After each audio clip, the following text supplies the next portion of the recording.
Boa noite a todos. Vamos a Eclesiastes, capítulo 3.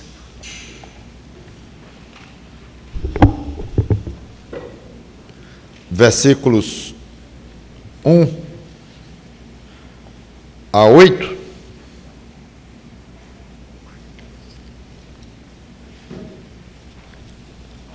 Diz o seguinte: Eclesiastes 3, de 1 a 8, tudo tem o seu tempo determinado, e há tempo para todo propósito debaixo do céu. Há tempo de nascer e tempo de morrer, tempo de plantar e tempo de arrancar o que se plantou, tempo de matar e tempo de curar, tempo de derribar e tempo de edificar, tempo de chorar e tempo de rir, tempo de prantear e tempo de saltar de alegria, tempo de espalhar pedras e tempo de ajuntar pedras, tempo de abraçar e tempo de afastar-se de abraçar, tempo de buscar e tempo de perder, tempo de guardar e tempo de deitar fora, tempo de rasgar e tempo de coser, tempo de estar calado e tempo de falar, tempo de amar e tempo de aborrecer, tempo de guerra e tempo de paz. Vamos orar. Obrigado, Senhor Deus, pela Tua palavra aberta, que o Teu Santo Espírito nos ajude a compreender o que está aqui escrito. Para a honra e glória do nome do Senhor Jesus Cristo, e pedimos seja cada vez mais ativo nas nossas vidas, dos que já somos seus discípulos, e que Ele se torne o Salvador, pela vontade própria daquele que se arrepende e aceita, vontade esta que já veio despertada pela Tua vontade soberana. Em nome do Senhor Jesus Cristo, te pedimos estas coisas. Amém. Salomão entra num texto muito interessante, aqui da carta, meio único, e ele fala uma verdade profunda, talvez nem pareça tanto, talvez pareça até um pouco óbvio, mas não é bem assim. O que aqui tem de profundidade existencial, filosófica, teológica, é muito. Tudo tem o seu tempo determinado e há tempo para todo propósito debaixo do céu. O que é tudo? E o que é todo propósito? Tudo tem o seu tempo determinado. Tudo o quê? E há tempo para todo propósito. O que é isso, todo propósito? De quem? A palavra propósito aqui significa, no original hebraico, negócio ou uma atividade. Uma atividade que, obviamente, é resultante de um desejo de alguém, de uma vontade de alguém. Alguém quis fazer alguma coisa, realizar algo e realizou isso. Esse é o sentido aqui de propósito. Então, o que o autor quer dizer é que tudo o que ocorre embaixo do sol, em toda a criação, e tratando-se de seres humanos, toda vontade e desejo que qualquer pessoa tenha. Isso é o que significa aqui. Todo o propósito de qualquer criatura que tenha propósito, que tenha vontade, que tenha um desejo. Está se referindo, então, aqui a todas as coisas que ocorrem embaixo do céu, que acontecem, e particularizando quando essas coisas são fruto de desejo, de vontade humana, É o que está dizendo aqui. Tudo isso, incluindo um ato de se abaixar para pegar um papel, está determinado. É isso que está escrito. Tudo está determinado, incluindo pegar o papel no chão. Obviamente, surge a pergunta: determinado por quem? Por quem está determinado que alguém se abaixe para pegar um papel?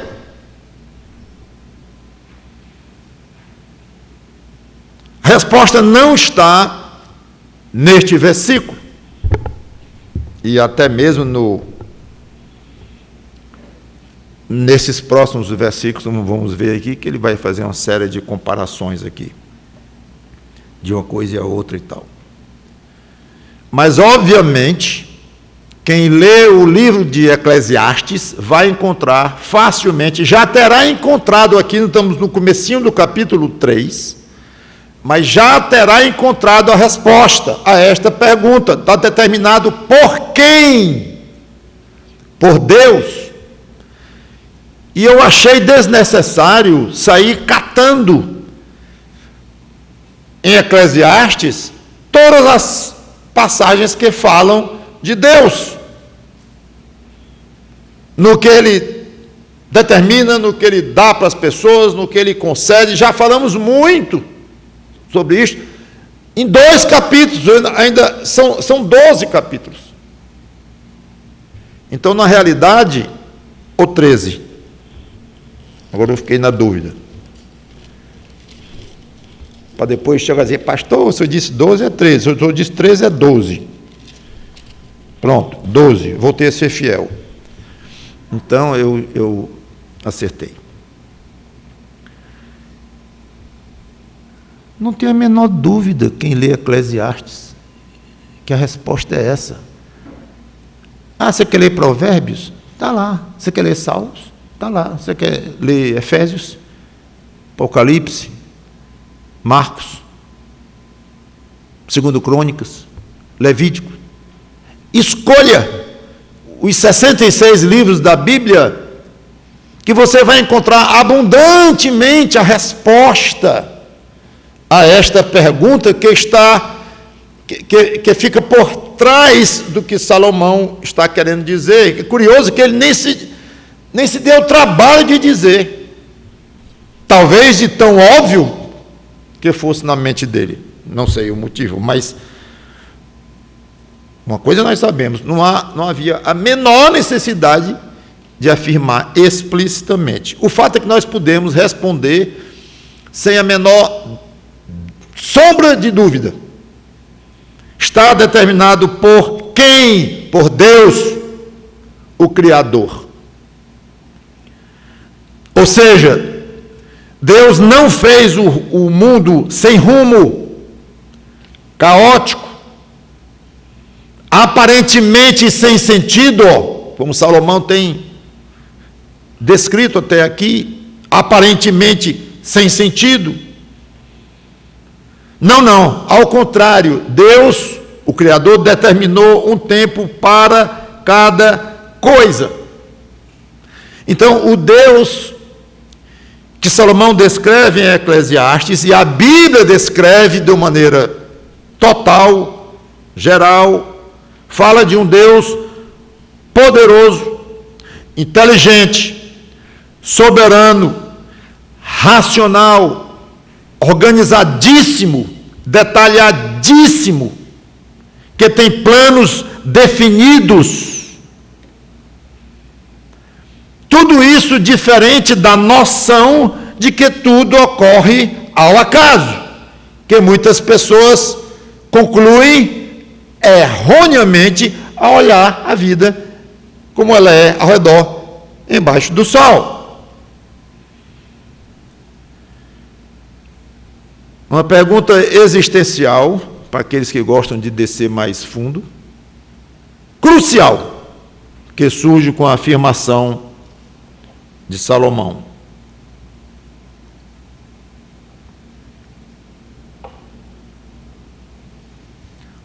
o homem responsável pelo seu ato, qualquer ato, vamos supor aqui o exemplo do papel, que apanhou para pegar um papel. Ele é responsável por aquele ato, ele agiu porque decidiu e vai arcar com as consequências, benignas, malignas, boas, ruins, não interessa. Ou essa pessoa foi movida por um controle superior, um controle remoto, celestial, como um robô nas mãos de um Deus poderoso, já que, de acordo com Salomão, foi Deus que determinou que aquela pessoa apanhasse aquele pedaço de papel, porque disse que tudo está determinado de acordo com o tempo para existir, e todo propósito debaixo do sol está determinado. Então, por que nós iríamos excluir aquele apanhar de papel por parte daquela pessoa do tudo e de todo propósito? Não vamos excluir, está incluído. Então, a pessoa é responsável ou não pelo seu ato. Teve um médico ontem com dor nas costas e disse: não se abaixe durante um mês e tome anti-inflamatório. No dia seguinte cai um papel, um documento da mão, a pessoa se abaixa e tem uma crise fortíssima, sai gritando de dor. É responsável por aquele ato? A resposta tem 3 partes. Aqui nós estamos tocando na pergunta mais frequente da humanidade, desde que ela foi criada. Essa perguntinha é muito simples, né? Aparentemente. A resposta, de uma maneira muito rápida, seria assim: 3 partes. Primeira, sim, a pessoa agiu porque assim decidiu. Sim, a pessoa agiu porque Deus assim determinou. Sim na resposta, sim na outra resposta. Aí vem a terceira parte. O fato de Deus ter determinado não significa que a pessoa será considerada um robô ou uma peça na criação de Deus, mas, ao contrário, será responsável, totalmente responsável pelo seu ato.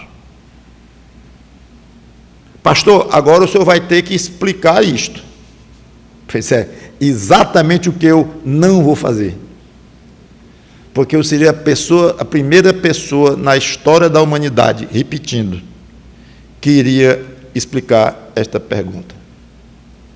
Ou esta questão, melhor dizendo. Não tem ser humano que explique. Se você pegar um livro dessa grossura, do teólogo mais em moda hoje, que se dispõe a responder esta pergunta, nem gaste o seu dinheiro comprando o livro e nem seu tempo ouvindo aquele gênio, porque não tem resposta. Existe alguém mais sábio do que Salomão? A Bíblia diz que nunca existiu nem vai existir. Muito bem. Ele não tentou explicar. Não sei se vocês perceberam. Ele não tentou explicar. Ele diz que Deus manda tudo, não nesse versículo, mas já disse no seu livro claramente, Eclesiastes todo e Provérbios, que ele escreveu muito, claramente isto, e ao mesmo tempo diz que tem todo o propósito. Cada coisa tem seu tempo determinado e deixa claro que as pessoas são responsáveis também ao longo do seu livro. Ou seja, então aqui, ao fazer essa pergunta, eu não estou só focalizando em Eclesiastes 3:1, não. Eu resolvi abrir para esta pergunta filosófica, existencial, teológica. E a resposta é: não há explicação ao alcance humano. Há explicação, claro, óbvio que há explicação. Deus não tem explicação para isto. Mas ninguém alcança essa explicação. Os maiores cérebros crentes que já passaram por este mundo, verdadeiros gênios, não conseguiram explicar. E quando tentaram, se deram muito mal, porque puxou demais para um lado, puxou demais para o outro, e daí vieram doutrinas estranhas, esquisitas, algumas ao ponto de se tornar heresias, outros ensinos assim não são qualificados realmente como heresias, mas tem um oposto, uma teoria oposta, em que alguém exagerou no aspecto da soberania de Deus aqui e deixou pequeno demais a responsabilidade do homem. Aí o outro exagerou na responsabilidade do homem e deixou pequena demais a soberania de Deus. Aí claro que vão se debater, porque são contrários os pontos de vista, aí tem discussões intermináveis que vão até Cristo voltar, não tem jeito. Porque não tem resposta, e o homem não se conforma e quer trabalhar na teologia mais do que a Bíblia permite. E aí, infelizmente, o que nós vemos são discussões e cismas, no sentido técnico da palavra, rachaduras e fissuras na união da igreja, muitas vezes porque quer explicar esta questão. Muito bem, uma vez feita a afirmação, Salomão vai dar 14 exemplos em contrastes, enfatizando então, além do fato de que está tudo determinado por Deus, mas não só determinado para acontecer em qualquer momento, não, no momento certo. Então, ele enfatiza e repete a palavra tempo, em todos os exemplos que ele faz, 2 vezes, tempo para isso, tempo para aquilo, tempo para isso, tempo para aquilo. Ele repete, eu não contei, mas imagino que sejam as 28 vezes, porque 14 vezes 2. Toda vez ele diz o tempo para uma coisa, o tempo para outra, deixando claro que o objetivo dele é apontar para o aspecto tempo, ocasião reservada, determinada por Deus, para que alguma coisa aconteça. Tempo de nascer e tempo de morrer. Aqui ele abrange logo tudo, né? Começo aqui, nascimento, morte. Na realidade, então, os outros 13 contrastes, se eles acontecem entre uma coisa e outra. Estamos falando debaixo do céu. Então, nasce aqui, a última coisa que a gente faz aqui embaixo do sol é morrer. Então, nascer e morrer. Já começa assim, ele podia até ter parado aí e ter dito, tempo para nascer, tempo para morrer e tempo para tudo o que ocorre entre uma coisa e outra. Pronto, perfeitamente puro, versículo 9, Salomão. Mas ele vai, isso, ele vai detalhando, ele não quer deixar nada aí sem tocar, é um pente fino que ele quer fazer. É muito comum um casal se angustiar para ter filho, muito comum, é conhecido isso. E é algo que desgasta demais e faz sofrer muito. Alguns conseguem depois de tentativas, outros não conseguem nunca. Seja como for, é muito bom, no caso de um casal crente, saber que ninguém vai nascer antes do tempo que Deus determinou. Se determinou para alguém nascer. Então, podem continuar tentando e usando os métodos que a ciência disponibiliza, tudo bem, em oração, mas imagino eu, graças a Deus eu e Sandra nunca passamos por essa angústia, mas imagino eu que deve servir de um grande amparo, um grande apoio para um casal crente dizer assim, se vai nascer, tem o dia certo. E talvez nem nasça esta pessoa que nós estamos desejando. Deus assim determinou. A dor pode ser grande ainda, sem dúvida, mas ajuda, como eu estou dizendo, ajuda, consola, sem dúvida alguma. Por outro lado, é comum alguém dizer, morreu tão novo. Outro dia eu ouvi comentário que uma celebridade aí tinha morrido novo num acidente de avião. Pilotando o próprio avião, caiu e morreu. Aí disse lá, esse aqui, fulano e tal, morreu antes da sua hora, ou morreu fora de hora, uma coisa assim que contradiz direto o que está escrito aqui. E é comum a gente ouvir dizer, morreu tão novo, ou morte prematura. É interessante, nós entendemos o uso dessas palavras, que é apenas dizer que a pessoa morreu antes da idade, da expectativa de vida média naquela região, naquele país.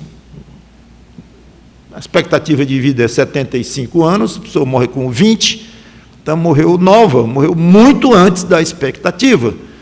E morreu com 95, a pessoa morreu velha. Ela teve uma vida longa com relação a quê?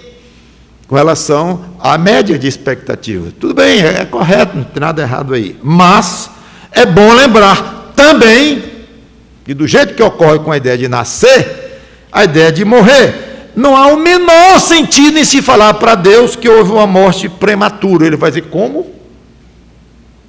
Ele iria estranhar. Fulano morreu antes do tempo? Não foi, senhor? Não sei nem o que você está falando. Mas ele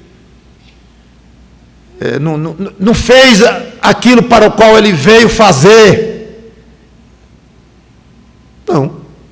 Ele foi exatamente no segundo que eu marquei. No segundo que eu marquei. Não tem antes, depois, longo, demorado, tem um monte exato para aquela dita pessoa. É simples. Fica mais simples as coisas. Agora eu sei que nós somos cheios de emoções, de sentimentos, temos alegria, temos tristeza, e a gente faz essas... A gente nem faz, nem cria isso, mas a gente está envolto e envolvido com isso, mesmo que não queira, eu sei. Mas, irmãos, ajuda. Lembrar, ficar lembrando o tempo todo, eu tenho um Deus acima de mim. Se Ele não quer que eu tenha filho com minha mulher, eu não vou ter. O senhor vai demorar 15 anos para ter um, vai ser assim. Ou então o filho morreu novo. Então, pense que Deus levou aquele filho, pronto, acabou-se. É o tempo dele. Conforme-se. Se dobre diante dele e dê graças a ele. Pronto. E eu posso dizer assim, e sofra a sua dor. Soframos a nossa dor, que eu também estou nessa, né? Claro, soframos a nossa dor. Não tem mais o que fazer além disto, mas ao mesmo tempo profundamente consolados pelo Espírito Santo que em nós habita, estou falando aos crentes, que nos dá poder para enfrentar situações assim, para que a nossa dor seja menor e que até fruto do Espírito esteja aqui dentro, sendo produzido dentro de nós, de alegria, paz, sossego e vontade até de aparentemente estranhamente, cantar a esse Deus no meio de um problema grande. Tempo de plantar e tempo de arrancar o que se plantou. Falando de vegetal aqui, né? Claro. Então, cada vegetalzinho tem a hora de nascer, plantado ou não por alguém, pode ser espontâneo, ou pode ser plantado por alguém, que é a ênfase que Salomão deu aqui. Alguém resolveu plantar e resolveu arrancar, a vontade. Salomão está falando aqui do propósito, tempo para toda vontade. Então alguém está com vontade de plantar alguma coisa, fazer a semeadura de alguma forma, aquela vontade veio de Deus através da pessoa, como já expliquei, ou expliquei sem explicar, como combina com a outra. Mas o fato é que a humanidade toda, com toda a ciência, a tecnologia já conhecida, tem de se sujeitar à época de semear, de colher, aí tem as secas, aí tentam, de alguma forma, e tem algum sucesso aqui e acolá, de combates, e tudo que o homem vai conseguindo, de alguma forma, para minorar esses problemas, essas dificuldades, mas tudo volta para a vontade de Deus. Então, vai ter o tempo certo. Pergunte a qualquer agricultor, ele vai ter Para cada tipo de plantação, ele vai ter a data, que é o ideal para plantar, antes da chuva, durante, depois, como é que não se deve fazer, e o tamanho ideal das mudas, e a forma de aguar a semente. Botar muita água morre, pouca água também morre. Tudo estabelecido já. O homem só faz descobrir como é e tenta dar uma certa aperfeiçoadazinha, entre aspas, aí, e organizar um pouco isto, mas não muito além disto. Então, você vê que todo o progresso da ciência, diante do tamanho de uma afirmação ou de uma realidade dessa, Deus determina tudo. Então, o progresso da ciência fica pequeno, fica tão assim. É bom, vamos lá, vamos em frente, vamos nos beneficiar com as coisas da ciência e tudo, beleza. Mas jogam muita esperança em cima disso e dão valor exagerado para os cientistas, os PhDs, os donos da ciência e tudo.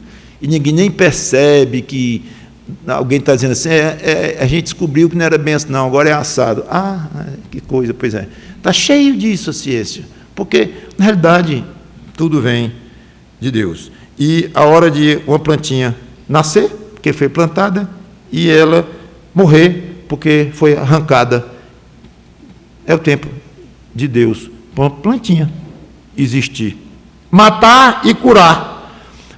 Para cidadãos de bem, é muito mais comum a segunda situação, né? Curar. Mas estão sempre surgindo situações em que matar se torna obrigatório. Numa guerra, o cidadão tem que ir lá. O seu governo mandou, e a Bíblia diz que é para obedecer os governos, até o ponto que não fere o acordo das Escrituras, mas as guerras não são proibidas nas Escrituras, e tem que ir para a guerra, especialmente uma guerra em que seu país está sendo ameaçado, sua família, sua prole toda, você vai defender lá sua casa, sua família, seu povo. Legítima defesa. Vai ter momento em que você vai ter que matar alguém, provavelmente, sem querer, sem prazer nenhum nisso, mas para defender sua mulher, suas filhas, no meio da noite, numa casa arrombada por alguém. Talvez vai ter que matar. Atividade da polícia vai ter que matar a gente. É interessante, é uma situação curiosa, que são coisas que mostram como o Eclesiastes está correto, né? Como tem tempo para as coisas. Tem um assassino ali que já matou 2, tem 2 no chão ali, está com o terceiro refém, a polícia atira na cabeça dele, ele cai. Aí, quando vão ver, ele não está morto. O que faz? Num país chamado civilizado, o policial não vai pegar o seu revólver, sua arma e terminar de matar. Não vai.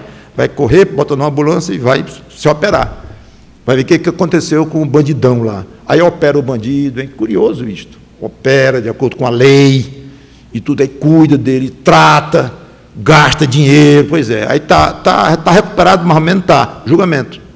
Aí vai ser julgado, vamos supor que é um país que tem a pena de morte, que inclusive eu acho que a Bíblia é a favor de pena de morte, da parte do governo, mas não vou entrar nessa discussão, mas supondo que seja a lei do país, pena de morte, aí aquele cidadão é julgado culpado, matou 2 e morte, cadeira elétrica nele. Então, atiraram nele para matar, não mataram, feriram, curaram e depois mataram. Incoerência, estudo, loucura? Não. De acordo com as leis de países como nós conhecemos, é assim mesmo. Mas veja o tempo. Tem tempo para todo o propósito. Tem tempo para tudo. Esse camarada não morreu com um tiro na cabeça. Não. Aí o outro cai Pessoa ótima, excelente, escorrega na calçada, puf, bate a cabeça lá, morre no ato. Mas como é que pode? Que morte, a gente costuma dizer, morte estúpida, morte absurda e tal. Não é para Deus. Cada coisa na sua hora.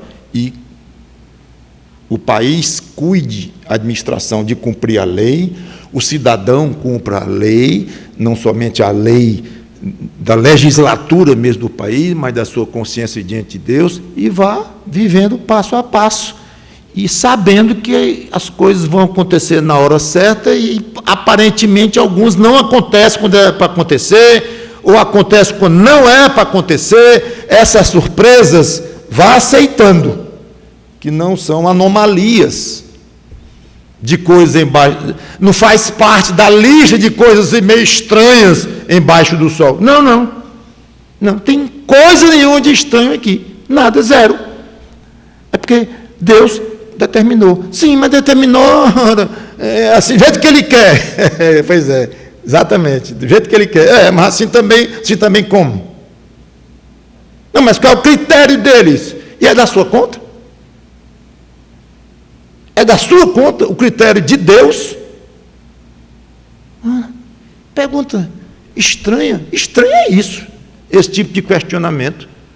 Se Deus diz na palavra dele que Ele quer desse jeito e não dá a menor explicação, diga sim e baixe essa cabeça, esse pescoço duro. É só isso, é muito mais simples viver com fé em Deus. Tempo de derribar e tempo de edificar. Quem edifica, normalmente não está pensando em derrubar. Sonha com aquela construçãozinha, projeta, e arranja o dinheiro, muitas vezes difícil e tal, mas vai chegar o dia de derrubar, porque a pessoa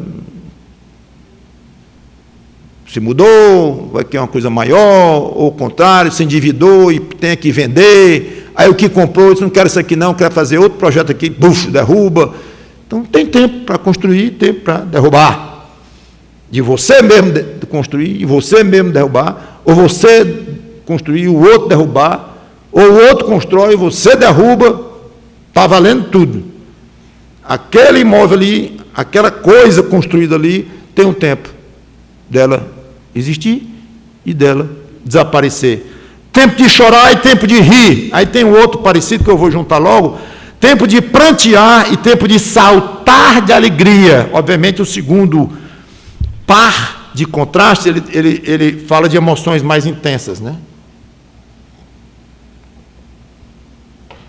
É bom e agradável rir, mas tem hora. É estranho rir à toa. Já notou? De gente que ri demais, ri a toda hora, às vezes se torna desconfortável. Quando alguém começa a desconfiar da sanidade mental, fulano vive rindo. De quê? É estranho.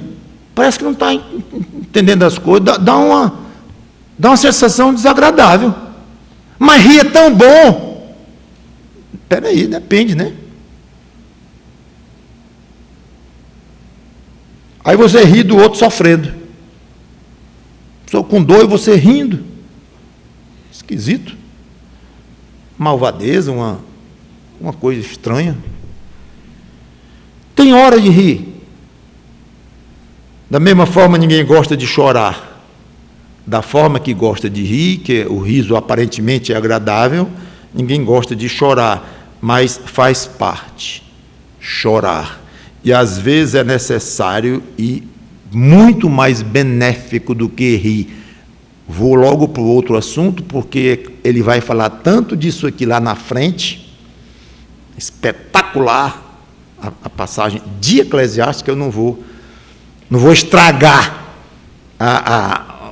o exame mais profundo dessa questão de rir e de chorar, da conveniência, do como é benéfico o rir e o chorar comparado com o outro. Salomão vai mais fundo, e muitas coisas que ele fala assim, rapidamente, ele repete lá na frente, no livro dele, como eu já comentei isso, inclusive. Tempo de espalhar pedras e tempo de ajuntar pedras. Quer um terreno limpo? As pedras atrapalham, então nós espalhamos a terra. Aí você quer construir um muro, uma defesa, uma proteção qualquer, junta as pedras. Então tem hora de uma coisa, hora de outra. Tempo de abraçar e afastar-se de abraçar. Você sabe disto. Até um filho tem tempo de abraçar e tempo de não quer abraçar. Tem tempo de abraçar a esposa, tem tempo de não abraçar a esposa, de abraçar o marido e não abraçar. Inclusive é interessante que tem pastores que, em reunião de casais, mandam o casal dar as mãos, ficar abraçadinho. Eu tenho uma resistênciazinha com esse costume, porque se pega ali 30 casais reunidos, provavelmente 2, 3, 4 não estejam em tempo de abraçar, nem de dar as mãozinhas, estão em tempo de conversar, olhando para os olhos, de dizer coisas difíceis, estão tendo um período complicado, há 2 ou 3 dias que mal se falam. Aí vem para o culto e o pastor, na frente de todo mundo, se dê a mão a ela aí, e se abracem, separem um de frente para o outro assim, e tal. Não, se for ficar de frente para o outro para conversar, coisa mais séria, que nem é o momento também, é em casa lá.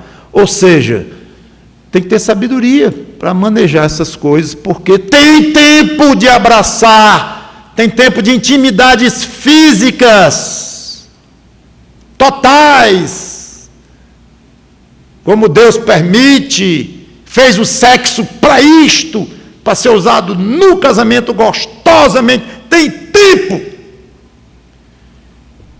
E tem tempo de cara fechada, sobrancelhas mostrando claramente desagrado, discussões, às vezes ácidas, demoradas, para se entenderem, para poderem conviver um com o outro. São 2 pecadores juntos ali, convivendo. Então todo casal sabe do tempo de abraçar e tempo de não abraçar. É normal ter tempo de não abraçar. Você não está abraçando sua mulher esse dia, não, pecado. Não faça isso não, talvez pecado seja abraçar. Vai mostrar hipocrisia ou sei lá. As coisas precisam ser analisadas com cuidado. Porque o Deus Criador determinou o tempo de não abraçar. E Salomão não está dizendo em momento nenhum, tem tempo de abraçar, que é muito bom aos olhos de Deus, e de não abraçar, que é pecado aos olhos de Deus. Está escrito isso? Em momento nenhum. Tempo de nascer e tempo de morrer. Nascer para Deus é bom, morrer não é. Ele não entrou nisso. Tempo de derribar e tempo de edificar. Edificar é bom, derrubar é ruim. Inclusive tem autores, meu Deus, tem autores que vão querer metaforizar, não sei se eu inventei uma palavra agora, fazer uma metáfora, aí usam esses contrastes de Salomão como se fossem nações uns com as outras, e como se fossem tipos de relação que não tem nada a ver com isso aqui, e vê um aspecto positivo no edificar, e vê um aspecto negativo no derrubar. Não, então, bom é isso aqui é ruim. Não está entrando no mérito, Salomão. Está só dizendo que tem tempo para isto. E aparentemente o que parece ser ruim, ou pecaminoso isso, pode não ser. Não é tão simples assim, não.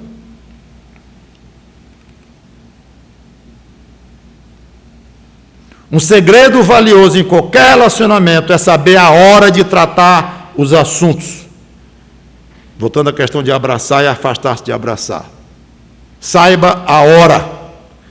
Tempo de buscar e tempo de perder. Se há uma coisa desagradável na vida, você já deve saber disso, é perder alguma coisa. Ninguém gosta de perder nada. Não é nem só os muquirana, não.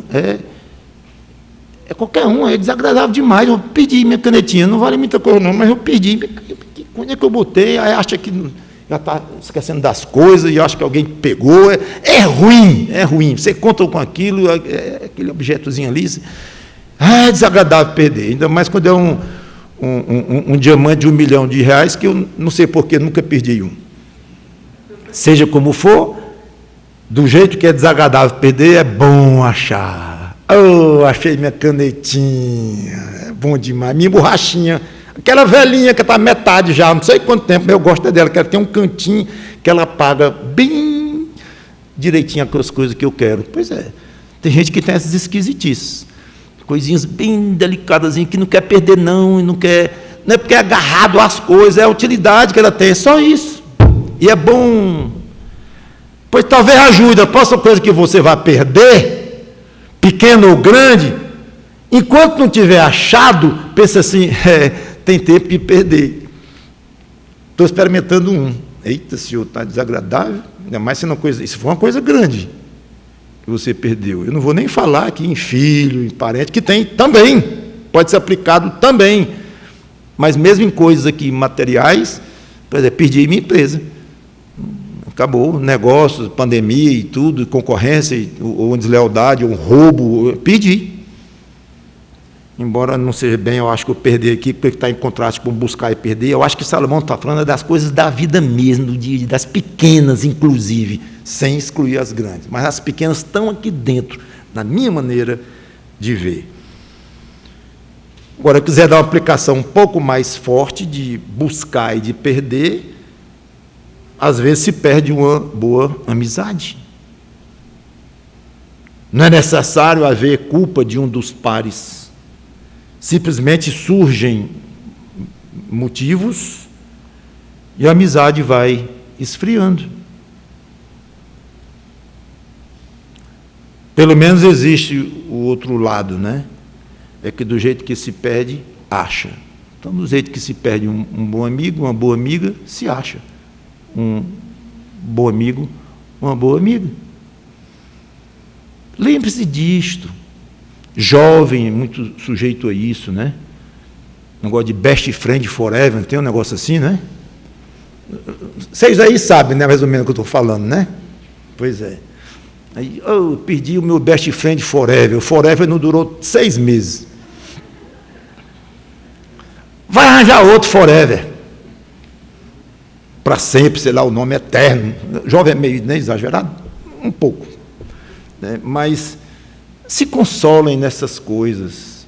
Não só os jovens, porque os adultos também não crescem muitas vezes e ficam aí patinando. Então, perdeu, não deu certo, desandou. É isso mesmo. Fez o que pôde, tenta, mas vamos para frente, Deus determinou isso. Nunca deve servir como desculpa para você agir errado, agir contra os padrões de Deus. Não é um assunto aqui. Não estou falando aqui da ética cristã e coisas assim, estou falando do fato em que Deus nos impõe perder e achar. Ele nos impõe perder a borrachinha velha. E pode encarar que é assim que acontece. E você ganhar algo que nunca na vida havia imaginado ganhar. Um emprego, uma coisa dos sonhos, uma coisa assim. Tem. Ele dá, ele tira, ele faz como ele quer. Conforme-se com o tempo que Deus marca para as coisas. Tempo de rasgar e tempo de costurar. Já pensou que uma mera camisa é feita de vários cortes e de várias costuras? Era um pano só. Aí corta ali, corta aqui, tem uma peça aqui, a manga aqui, lá, não sei os nomes, as golas e tal, e vai, corta e costura, no fim, a camisa. São vários cortes e várias costuras. Então tem tempo de costurar, tem tempo de rasgar, pensar em relacionamento também, tempo de encerrar um relacionamento, tempo de costurar um relacionamento, investir naquele relacionamento, tempo de não investir mais. Vamos deixar de lado aqui a parte de marido e mulher, de casamento, que até isso também vai ter suas exceções, obviamente em casos extremos, questões de saúde, ou coisa assim, agressividade, perigos, é outra história. Mas a parte do relacionamento conjugal, que é algo muito aqui especial, a parte disso, relacionamentos de uma maneira geral, hora de investir, hora de não investir. Não, mas tem que investir. Quem disse que tem que investir? Eu tenho que amar aquela pessoa, então tenho que investir na amizade com aquela pessoa. Quem disse? Quem disse? Quem disse que você tem que ser amigo de alguém? Não tem que ser amigo de todo mundo, não, pastor. Não está na Bíblia, não, de jeito nenhum. Eu pensei que era até para amar. Não misture. Amar, sim, até os inimigos. Mas gostar, simpatizar, se dar bem, não está na Bíblia, não. E muito crente sofre, eu acho, indevidamente, à toa, achando que está desobedecendo, está pecando, porque não consegue gostar do irmão fulano. Não se martirize por isso, não. Tudo bem, tente aqui e acolá e tal, mas não conseguindo, não tem problema. Trate bem, ame, ajude. Quando for necessário, quando for importante, esteja lá, seja uma mão forte, ore pela pessoa, interceda diante de Deus pela pessoa. Quando tratar com a pessoa, seja franco, seja honesto, seja sincero. Mas é porque eu não consigo gostar mesmo. Pastor, acho que é o jeitinho da sobrancelha dele. Fique à vontade. Veja aí com Deus e tal, mas que você tem que gostar de alguém? Não, nem simpatizar. Não sei se estou dizendo novidade para alguém, talvez esteja. Se estiver, curta. Aproveite o fato, relaxe. Você não tem que gostar de todo mundo, não. E você pode até gostar de alguém hoje, e daqui a 6 meses, depois de gostar, de se relacionar, ter amizade, gosta mais não. Não sei por quê, não, perdeu o calor da relação. Tá bom. De novo, ame, trate bem, tá? Cuidado com isso aí, mas tirando isso aí, vá fazer outras amizades, vá investir nos seus relacionamentos, e em outras coisas que você gosta, que sejam lícitas. Tudo bem, tudo tranquilo. Não vamos botar mais carga do que o próprio Deus bota, não. Tempo de estar calado e tempo de falar. Quem sabe o momento certo de falar e de calar, claro que aprendeu um dos mais valiosos segredos da vida, o famoso controle da língua, do qual Tiago tanto fala. Quantas vezes você já se arrependeu, imagino, eu não imagino, eu garanto, por ter falado o que não devia, ou seja, não reconheceu. É tempo de calar, calha a boca, a vozinha aqui, calha a boca, mas ou essa vozinha não funcionou, a gente não ouviu, a própria consciência, ou alguém querido do lado dizendo, não fale e tal, você, não reconheceu. E vice-versa, é ruim ficar calado. Não pensa, a Bíblia diz que quem é calado passa como sábio, passa. Tem essa vantagem adicional, não quer dizer que é sábio, não. Sabe por quê? Porque tem hora de consolar, de orientar, de ensinar, de esclarecer, de defender, de argumentar, de repreender, tudo isso com a língua, falando. Agora cale. Como é que virá de você conselhos, repreensão, orientação, consolo, esclarecimento? Tem hora de advertir, de confrontar, de dialogar.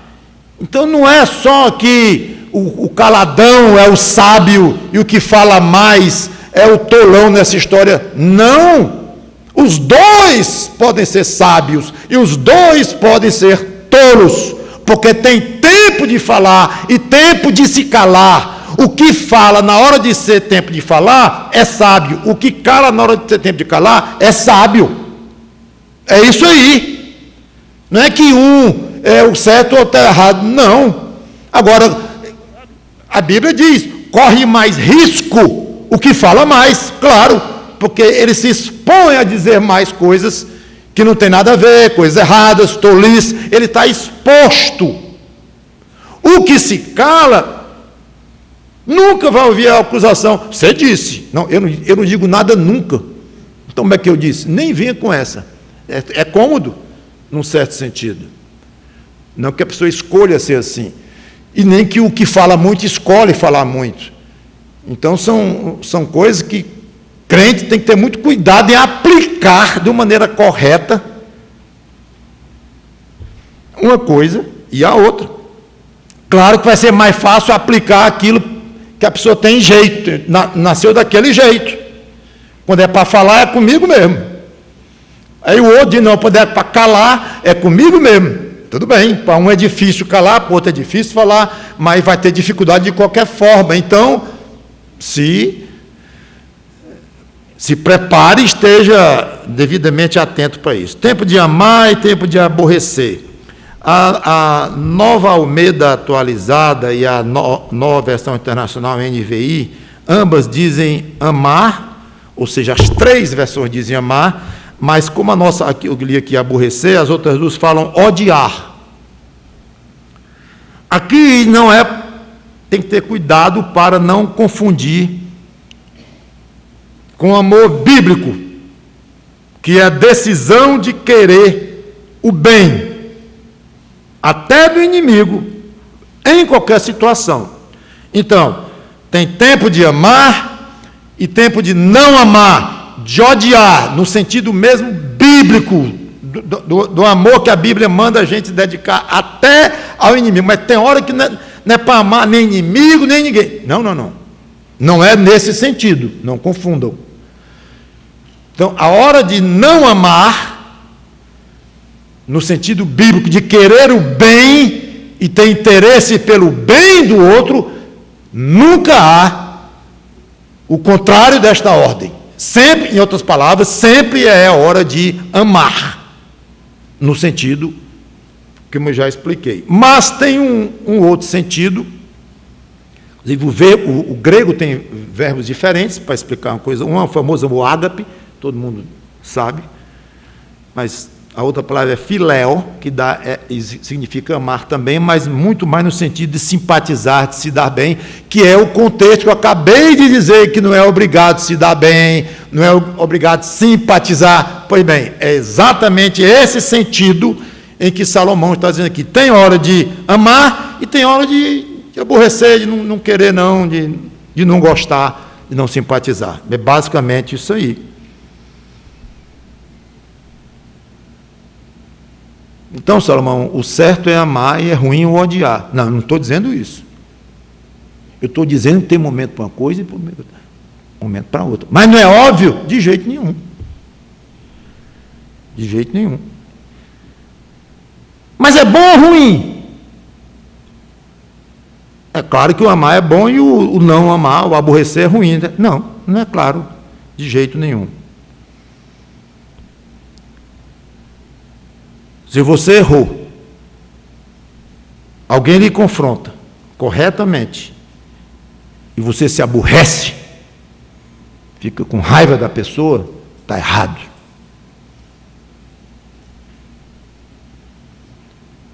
Se alguém lhe trata de maneira agressiva, não se arrepende e depois ainda soube que você ficou meio chateado e aí lhe agride mais ainda, dizendo que você que é muito sensívelzinho, para pisar mesmo, e você fica muito aborrecido. Não tem nada errado aí, você ficar aborrecido, irado, chateado, nenhum problema. A chave da questão é como é que vai tratar esta raiva, tratar esta ira, como é que vai administrar de modo bíblico a raiva que você está daquela pessoa que lhe maltratou na frente de muita gente e depois ainda pisou mais ainda no seu calo. E parece que quanto mais ele lhe maltrata, mais ele gosta. É ruim, você está muito chateado com aquilo, aborrecido. Muito bem, ok, está errado, pastor. É por isso que muita gente chega e diz, pastor, é pecado ter raiva de alguém? Peraí. Gabinete. Me explique essa raiva, que aí eu vou pensar, orar a Deus, pedindo sabedoria, escanear as escrituras todinha aí, que eu conheça, aí eu vou tentar acertar e lhe dizer se é pecado ou não. Mas lembre-se que pecado quando a gente fala assim, é pecado, isso é diante de Deus, embora também haja pecado diante de homens, falta contra os próprios semelhantes. Mas vamos falar de pecado contra Deus. Já me peguei algumas vezes dizendo, irmãos, eu não sou Deus. Como é que eu sei como é que ele está reagindo com essa atitude? Se essa sua reação está ofensiva a ele, você está pecando. Se não está ofensiva, você não está pecando. Sim, mas está ou não está? Eu não sou Deus. Mas você é pastor? É quase a mesma coisa, né? O que eu conheço é as Escrituras, um tanto quanto, para tentar lhe ajudar pelas revelações das Escrituras, pelos padrões das Escrituras, dizer, isso aqui conceitualmente está errado. Isso aqui está certo. Agora, encaixando uma coisa com a outra, matei alguém, pecado. Como foi? 2 horas da manhã, dentro da minha casa, 2 camaradas armados. E eu saquei antes, matei todos os 2. Eu vou dizer, você não pecou, ao meu ver. Ok? Então, muito cuidado com esse negócio de é pecado, não é pecado. É pecado, não é pecado. É certo ou é errado. Não é assim que funciona o andar da carruagem do crente, no dia a dia do crente. Vá mais fundo nas coisas. Vá no coração, vá nas intenções, vá nos meandros. Vida cristã é uma coisa muito séria para estar dizendo isso aqui, essa aqui não é, essa aqui é, essa aqui é, como fosse a cor de uma camisa. Não é assim, não. Por fim, tempo de guerra e tempo de paz. Parece estranho, né, haver tempo de guerra do jeito que há tempo de paz. Afinal, quem é que vai se cansar de tanta paz, de ter paz, ao ponto de querer desejar a guerra? Note que Salomão está falando de todo o propósito debaixo do sol. É todo o propósito. Então, vai ter tempo de os homens terem como propósito a paz, e tempo que vão ter como propósito a guerra. Ixi, mas tem quem queira guerra em vez da paz? Responda.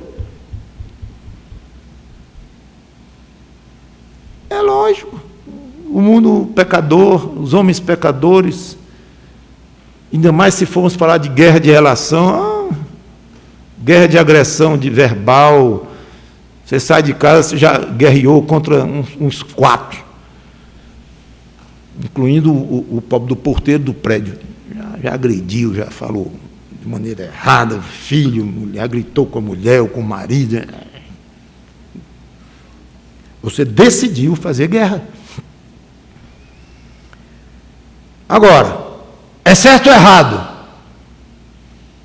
De novo. Salomão não entra no mérito. O vizinho arranhou seu carro. E você vai falar com ele, e antes dele explicar por quê, como o seu carro era novo, e foi exatamente na porta, nas 2 portas, você mete a mão na cara dele. É uma guerra completamente errada. A empresa lá de serviços telefônicos, seja o que for lá, operadora, e cobra uma conta alta, errada e indevida. Você vai lá, argumenta, não tem jeito. Você entra na justiça. Guerra. Justa. Correta. Legítima. Então não é que toda paz é certo ou errado, toda guerra é certo ou errado. Vai ter paz errada. Quando você está comprometendo alguma coisa de honra, de consciência, você mantém uma paz para poder não dar trabalho à sua consciência, e muito pior quando envolve alguma coisa de Deus, doutrina e coisa assim, e você quer paz, uma paz totalmente errada. E aí caberia até a palavra pecaminosa. Paz pecaminosa. Paz pecaminosa. Ah, mas Cristo é o príncipe da paz e o Senhor da guerra. Ou não é, eu estou enganado? Senhor dos exércitos. Então há a guerra de todo jeito, paz de todo jeito. A guerra contra o reino das trevas Você vai me dizer que é uma guerra errada? A guerra é certíssima. Nós erramos quando guerreamos menos, quando cedemos, quando queremos mais paz com o diabo, para ele não nos atormentar tanto. Aí é uma paz completamente errada.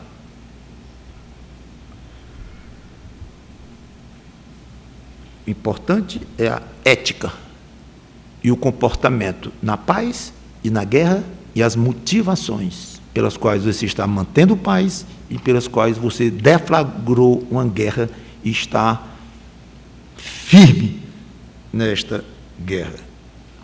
Agora, sendo Cristo, sim, o príncipe da paz, ele orienta através do Espírito Santo, que diz para Paulo, dizer para nós, se possível, tende paz com todos os homens. Então, esse é um mandamento, é uma ordem. Então, examine se é possível. Você tem a opção da paz, sem comprometer, aí entra na questão da possibilidade. Esse se possível é sem arranhar a sua consciência. Sua consciência, eu digo, no sentido correto da sua consciência, claro. Sua consciência alertada pelo Espírito Santo, isso aqui, olha isso aqui, e as coisas de Deus envolvidas e tal. Então, examine. É possível? É. Paz. Não é possível. Então, não vai ter paz, vai ter guerra. Agora, vai guerrear como crente. Tem as regras, tem as formas corretas, que eu não vou entrar nos detalhes. O ideal seria fazer o que eu não vou fazer. E agora? Nós temos aqui uma afirmação fortíssima de Salomão no primeiro versículo, do capítulo 3, 14 pares de contrastes que ele fez, sem entrar no mérito, se é errado ou se é certo, apenas há tempo para essas coisas. O ideal seria o quê? Agora vamos aprender com isto, vamos tirar lições práticas, lições para as nossas vidas. Que não há, se há alguma lição nisso tudo, é simplesmente que eu coloquei até aqui, não obrigatoriamente certo, nem obrigatoriamente errado, cuidado como é que você vai tratar isso, fiquei só nisso, porque eu tinha que desenvolver os 14, de um por um, de comentar o mínimo sobre cada um, de forma para nos ajudar um pouco. Mas, realmente, essa segunda parte, eu diria tão importante quanto a primeira, que é exatamente parar um pouco, como eu já fiz, e agora? Isso é fato, não tem grande novidade aqui, não. Só disse algumas coisas interessantes e tal, mas novidade mesmo, que tem hora de cair e quebrar, tem hora de remendar, tem hora de destruir, rasgar e costurar, é isso mesmo, a gente sabe disso, morrer, nascer e tal, não tem novidade não. Mas tem muita lição aqui dentro, que vai ficar para a próxima pregação. Como eu disse, o ideal era já emendar, porque vocês estão bem fresquinhos com os 14 pares na mente, e acho que teria mais peso. Porém, ia ter a questão do tempo, que ia ter muito menos atenção, e ter muito menos rendimento no coração de vocês. Então, segura aí uma semana, se Deus quiser, e aí vou ler rapidamente os 14 contrastes. Aí nós vamos comentar aqui algumas lições para nós aprendermos na prática dessas coisas. Que Deus nos abençoe e nos ajude a entender e a aceitar que Deus determinou tudo, até um pedaço de papel que você apanha no chão. Ao mesmo tempo, Deus vai lhe responsabilizar por tudo, até pelo pedaço de papel que você apanhou ou deixou de apanhar no chão. Como essas duas coisas funcionam, isso é com a grandeza da sabedoria dele. Cremos nas duas coisas e no que nos concerne, devemos agir levando em consideração essas duas verdades. É muito difícil, o Espírito Santo haverá de nos orientar se nós formos submissos a ele. Vamos orar. Obrigado, Senhor Deus, pela tua palavra, que o teu Espírito Santo nos ajude a entender estas coisas e especialmente aprender delas, pensando agora na próxima pregação já, se assim tu permitires, para realmente tirarmos grandes lições daqui de dentro. Em nome do Senhor Jesus Cristo, nós te agradecemos e te pedimos. Amém.